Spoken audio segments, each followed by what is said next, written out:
She wasn't supposed to be working that night. Vera had already traded her shift, had the whole evening planned, a bath, leftover soup, maybe a second episode of whatever she'd been half watching for 3 weeks. But then Donna called in with her knee again, and the manager looked at Vera with that particular expression she had never learned to say no to, and that was that. So Vera Sutton was wiping down table 6 at the Aldgate Grill on a Thursday evening in late November, her feet already complaining at 8:15 when the old woman walked in. She came in alone. That was the first thing Vera noticed. Not the coat, which was beautiful, charcoal wool with ivory buttons, not the pearls or the silver hair pinned just so, but the aloneness of her. A woman like that, 70-something, moving through the door of a mid-priced restaurant, without anyone holding it open, without an arm to take. Vera had worked enough dinner services to read a room the way other people read weather, and something about this woman arriving alone, in that coat, at that hour, made Vera set down her cloth and pay attention. She seated herself at the corner booth, the one near the back, Vera's section. "Good evening," Vera said. "Can I start you with something to drink?" The woman looked up. Her eyes were the color of winter lake water, pale gray, still and somehow much younger than her face. She smiled, and it was the kind of smile that made you feel, briefly, like you'd done something right just by showing up. "Sparkling water, please. And a moment. Take all the time you need." Vera brought the water. The woman ordered the salmon. She ate slowly, and alone, and she tipped her head slightly when she read. There was a small book she'd pulled from her coat pocket, spine so cracked it must have been read 100 times. She didn't look up when the couple at table 9 argued about the bill. She didn't startle when the kitchen dropped something. She simply sat in her corner and existed with the kind of quiet composure that Vera, at 26 and permanently exhausted, found herself envying with an almost physical ache.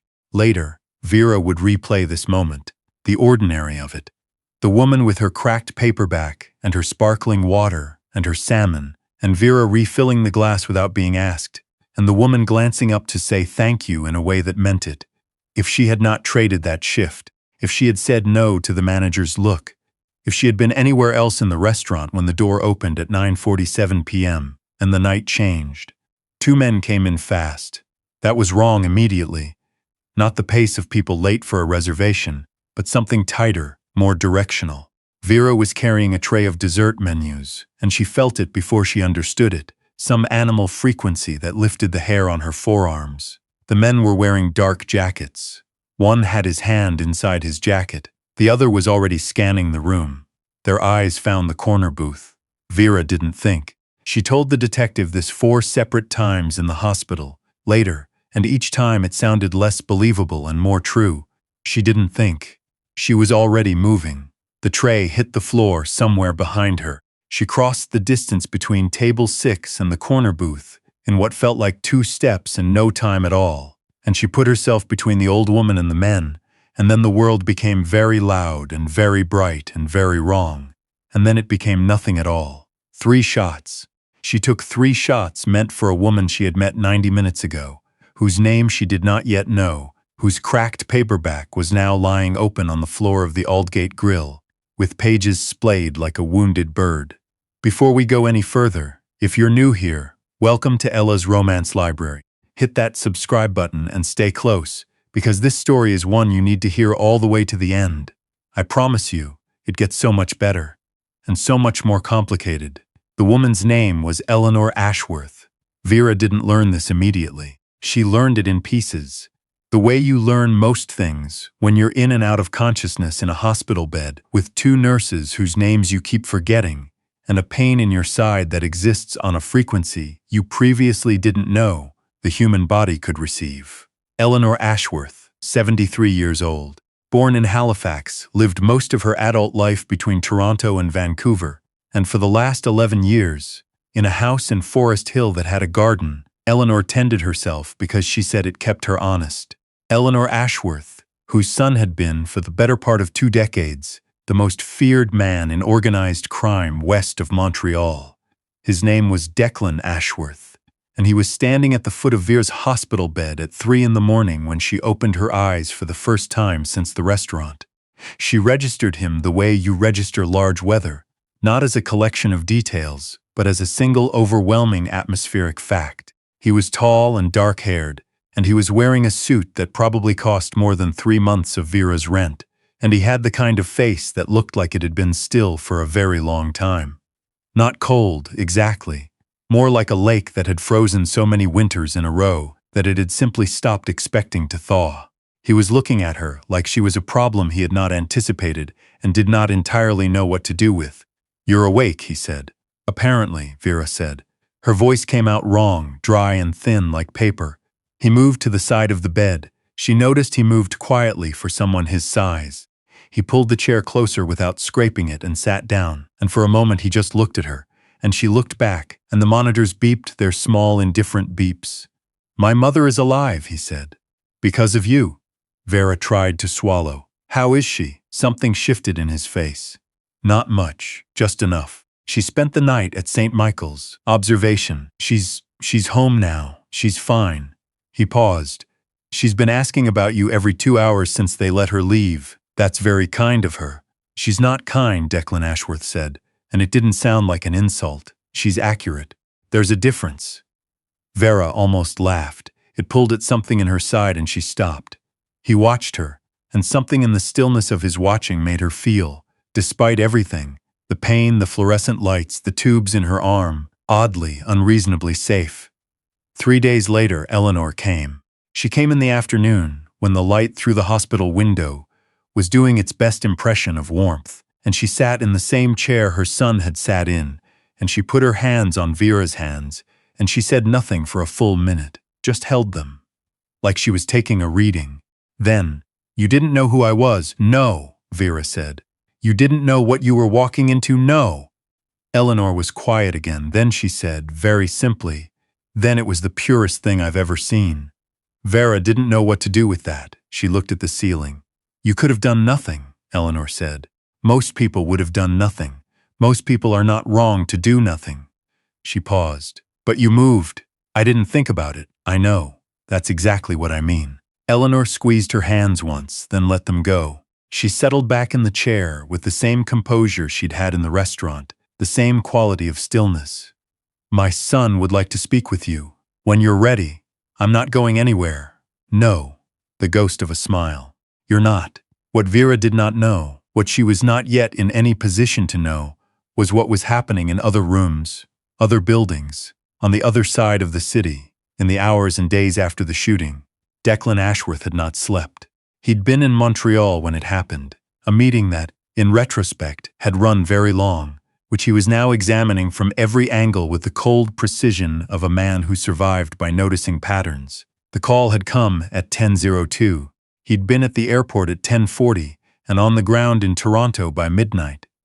And he had gone to St. Michael's first, where his mother had been sitting upright in a hospital bed reading a magazine, and had looked up when he walked in and said, "I'm fine, Declan. Sit down before you knock something over." She was not fine. She was shaking, and she had pressed her lips together in the particular way she had been pressing her lips together since he was 7 years old, when she did not want him to see that she was frightened. He sat down. He held her hand. He looked at the bruise forming on her cheekbone, where she'd hit the booth edge going down, and he felt something happen in his chest that he had taught himself, over a long time, not to feel. Later that night, he'd gone to the restaurant. His people had the footage by then. He watched it 6 times. The girl, he kept thinking of her as the girl, though she was clearly a grown woman, had been halfway across the room when the first man raised his arm. There was no hesitation in her movement, no calculation. She was simply in motion, and then she was in front of his mother, and then she was down. 6 times he watched it. The 2 men were already dead. That had taken approximately 4 hours, and none of it had required his direct involvement, which was how he preferred it. The question of who had sent them, that was taking longer. That was the question that was keeping him awake in the particular way that dangerous questions did. Not with anxiety, but with a focused, relentless attention that wouldn't let him close his eyes. Because the shooting had happened during a window when his security around his mother had been, briefly, reorganized. 1 man transferred, replacement not yet confirmed, a window of exactly 6 days. Someone had known about that window. He came back to the hospital on the fourth day, and the day after that, and the day after that. He didn't always stay long. Sometimes just 20 minutes, he'd sit in the chair, and they'd talk about things that had nothing to do with organized crime or gunshot wounds. She told him about the shift she'd traded, the bath she'd planned, the soup she'd never eaten. He told her, surprisingly, about the garden at his mother's house in Forest Hill. He said his mother called it her honesty garden. He didn't explain that. She didn't ask him to. On the sixth day, she said, "You don't have to keep coming." He looked at her. "I know. I'm not saying it to be polite. I just mean, you've sent flowers, you've paid for everything. Your people have been very thorough about making sure I'm comfortable. You don't owe me anything else." Declan Ashworth was quiet for a moment. Then he said, "My mother thinks I should marry you." The monitors beeped. Vera said, "Sorry?" "She told me the morning after it happened," she said. He paused, and something moved across his face that she hadn't seen there before. Something almost like discomfort. She said that a woman who moved like that, without thinking, without calculating what it would cost her, she said a woman like that doesn't come into your life twice. She said if I let you leave without doing something about it, she would consider it the worst decision I had ever made. And she has seen me make some genuinely poor decisions. Vera stared at him. "I'm not proposing," he said, quickly and carefully. "I want to be clear about that. My mother has opinions. I am simply reporting them. Your mother wants you to marry a waitress you met in a hospital bed. A waitress who took 3 bullets for her." He held her gaze. "She says there's no more honest test of character than what a person does when there's no time to think. And she watched what you did." Vera looked at the window. The November sky was the color of old pewter. A pigeon was doing something confident and stupid on the sill. "What do you want?" she said. The question seemed to catch him off guard. She watched him process it, watched the stillness of his face absorb it, turn it over. "I want to know that you're safe," he said finally, "after you leave here. I want to know that the people who did this, that it doesn't reach you. I want," he stopped, started again. "I would like the opportunity to be worth the trouble you went to." It was another week before the name surfaced, the name of who had arranged it.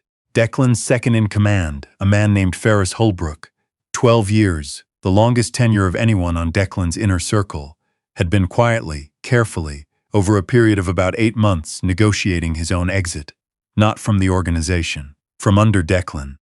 The particular ambition that doesn't announce itself, but simply accumulates, small decision by small decision, until one day you look up and realize you're standing in a very different place from where you started. Ferris had known about the security window because Ferris had helped create it. The transfer of the man guarding Eleanor had been his suggestion, made for reasons that sounded at the time entirely reasonable. Declan received this information on a Tuesday afternoon. He sat with it for a long time. Then he made several phone calls, and Ferris Holbrook became, very quietly, a former problem, and the people Ferris had been working with became former problems as well, and that particular thread was, if not neatly resolved, then at least no longer loose. He did not tell Vera the details. He told her, "It's handled. The people who were involved will not be a problem. You are not in danger." She looked at him for a moment, and then she said, "What about you? Are you in danger?" He hadn't expected that question either. It was becoming a thing she did, ask the questions he hadn't prepared for. "Less than usual," he said. "That's not a no," he agreed. "It's not." Eleanor came back the day before Vera was discharged. She came without Declan this time. Just herself, in a different coat, navy this time, with the same ivory buttons, and a paper bag from a bakery on Bloor Street that turned out to contain 2 butter tarts and a slice of pecan pie. "You seem like a pecan pie person," Eleanor said by way of explanation. "I am," Vera said, which was true. Eleanor smiled. "The real one, the one that made you feel you'd done something right." She sat down and they ate, and the afternoon light did its best again. After a while, Eleanor said, "My son hasn't slept properly in 2 weeks. I know. He doesn't show it. He never has. But I know the signs." She broke off a small piece of her tart. "He's been coming here every day. Yes, does that tell you something?" Vera looked at her. "Your son lives a very complicated life, Mrs. Isworth Eleanor. And yes, he does." She paused. So did I for a long time. I still do. It doesn't make a person unknowable. Just more carefully known. She looked at Vera with those Winter Lake eyes. I have very rarely in my life seen my son not know what to do. You make him not know what to do. I find that clarifying. Vera laughed. It pulled at her side and she didn't care. He said you told him to marry me. I told him not to let you go. Eleanor set down her tart. There's a distinction. Declan was in the corridor when Vera was wheeled out the next morning. He was not supposed to be, or rather there was no arrangement, no plan. She came around the corner in the wheelchair she didn't need, but the hospital insisted on, her coat over her discharge paperwork, and there he was, leaning against the wall with his hands in his pockets, looking like a man who was absolutely not waiting for someone and had simply happened to be standing there for the past 40 minutes. He looked at her. She looked at him.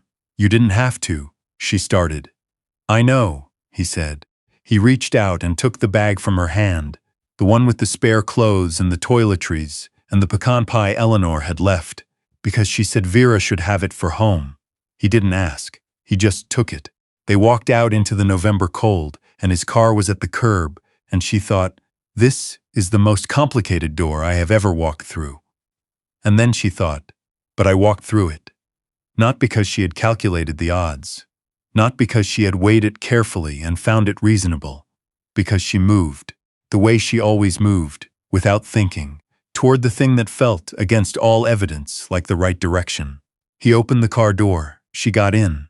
He walked around to the other side, and before he got in, he paused for a moment, just a breath, looking at nothing in particular, and she saw his chest rise and fall, in a way that looked less like Declan Ashworth, the most feared man west of Montreal, and more like a person who had been very frightened for 2 weeks, and was only now, slowly, beginning to believe it was over.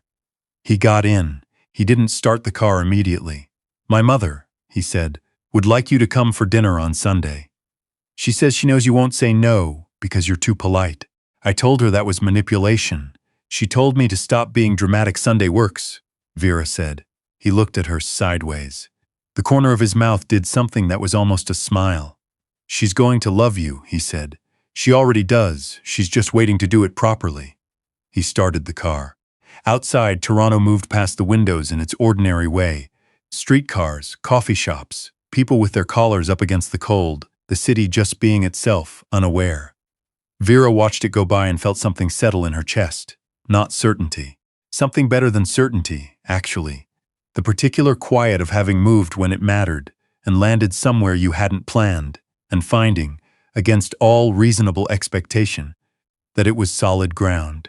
3 weeks ago, she was going to have a bath and some leftover soup. She thought she was probably going to be okay. If you've made it this far, thank you. I mean that. Drop a comment below and tell me, would you have moved? If you found yourself in that restaurant, in that moment, what would you have done? And if you're not subscribed yet, what are you waiting for? New stories go up every week here at Ella's Romance Library, and the next one, I'll just say this, involves an airport, a delayed flight, and a man who really should have just let someone else carry their own luggage. Until then, stay kind, stay curious. I'll see you in the next one.